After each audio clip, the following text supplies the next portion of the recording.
السلام علیکم د قدر وړ لیدونکو په خاص ډول د انلاین ایجوکیشن پښتو یوټیوب چینل مینوالو ستړي مشئ خو د دې وکړي چې ټول ښه جوړ ختمن اوس د قدر وړ لیدونکو زموږ نننۍ ویډیو چې د بیا یوه ډیره مهمه ویډیو ده. نننۍ ویډیو زموږ په انګلیسي برخه کې د سپیکینګ برخه ته ځانګړې شوې ده. په نننۍ ویډیو کې به انشاءالله موږ له صفر څخه ډیر په ساده ډول د انګلیسي کنورسیشن سپیکینګ یا روانې خبرو برخه پیل کوو. ډیر ساده سټارټ پرې اخلو. څنګه مثال یو چا سره په انګلیسي ژبه ځان معرفي کولی شو، څنګه سلام اچولی شو، نو وروسته به بیا ګام په ګام مخکې درومو کنورسیشن په برخه کې. خو لومړی سټارټ له صفر څخه ډیر په ساده ډول اخلو. نو تاسو ټول قدرمن لیدونکي په خاص ډول د انګلیسي ژبې زده کړې مینوال ویډیو تر پایه تعقیب وساتئ، د سکیپ هڅه مه کوئ. ښه راګرځو مثال اوس ویډیو لور ته ویډیو پیل کوو. دلته ما یو تصویر راخیستی دی، تاسو د تصویر وګورئ. دا دوه کسان دي کنورسیشن کې، یو ته موږ به احمد ووایو، نوم احمد دی، د بل ثنا دی. دغه مثال په خپلو منځو کې کنورسیشن کې تاسو ته به زه ووایم که هر کله تاسو له یو چا سره مخامخ کیږئ، مثال چاته خپل ځان معرفي کوئ یا بل څوک تاسو ته خپل ځان معرفي کوي، څنګه به معرفي کوئ.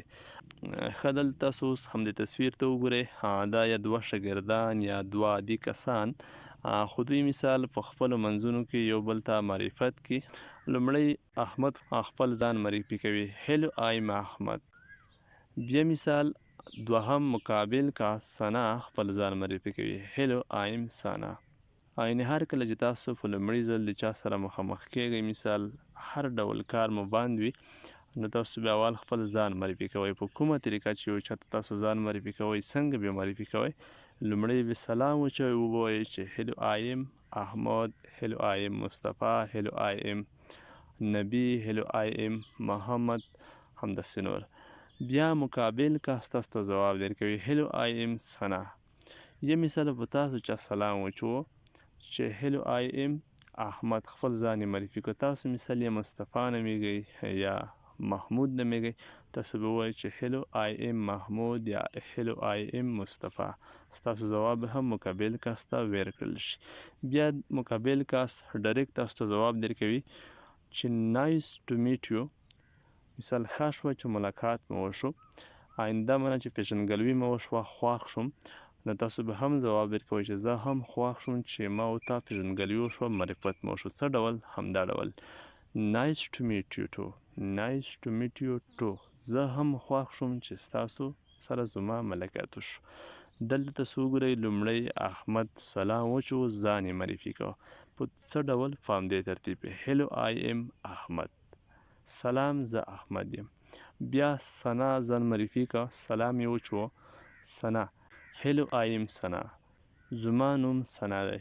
بیا دلته ګورئ احمد ځواب درکوي د ځان معرفت څخه وروسته چې نایس ټو میټ یو، خوښ شومه چې ملاقات مو وشه. نایس ټو میټ یو ثنا. ثنا هم تاسو دلته یادولی شئ، مقابل کس نوم د یو څخه وروسته، خو که یاد یې نه کړئ هېڅ مشکل نشته. بیا مقابل ثنا ځواب درکوي نایس ټو میټ یو ټو احمد یا نایس ټو میټ یو ټو، زه هم خوښ شوم چې ملاقات مو وشو. نو په همدې ترتیب، په همدې انداز تاسو د یو چا سره ځان معرفي کولی شئ، یا تاسو ته څوک ځان معرفي کوي، په همدې ترتیب یې په انګلیسي ژبه کې معرفي کوي. که په لومړي ځل تاسو له یو چا سره مخامخ شئ، تاسو به په همدې ترتیب دوی ته خپل ځان ورپېژنئ او مقابل کس به تاسو ته هم ځان درپېژني. نو د نن لپاره همدومره ویډیو کافي ده. انشاءالله په راتلونکو ویډیوګانو کې به موږ نوره هم مخکې درومو، هغه مهمې خبرې اړینې چې ستاسو په ژوند کې ډېرې مهمې وي په انګلیسي ژبه کې، هغه به موږ تاسو ته درښایو په همدې ویډیوګانو کې. تاسو ته به مثال در زده کوو. نو تاسو فقط زموږ چینل د سره تعقیب وساتئ، سبسکرایب یې کړئ، نورو ملګرو سره یې هم شیر کړئ. او ویډیو چې دو بیخي زیاته مهمه ده، هغه ملګري چې څوک مسافر دي، په خارج ملکونو کې دي، ځکه دوی د انګلیسي ژبې سره سار او ګریوان دي، نو همدا ساده خبرې، نو انشاءالله زموږ ویډیوګانې بیا هم خبره تکراروم چې ډېرې به ساده وي. تاسو ته به انشاءالله ډېر په ساده ډول د انګلیسي هغه مهمې خبرې، هغه ټکي در زده کیږي. نور مو فعل حالا قدرمن لیدونکو په خدای سپارم. ښه وخت.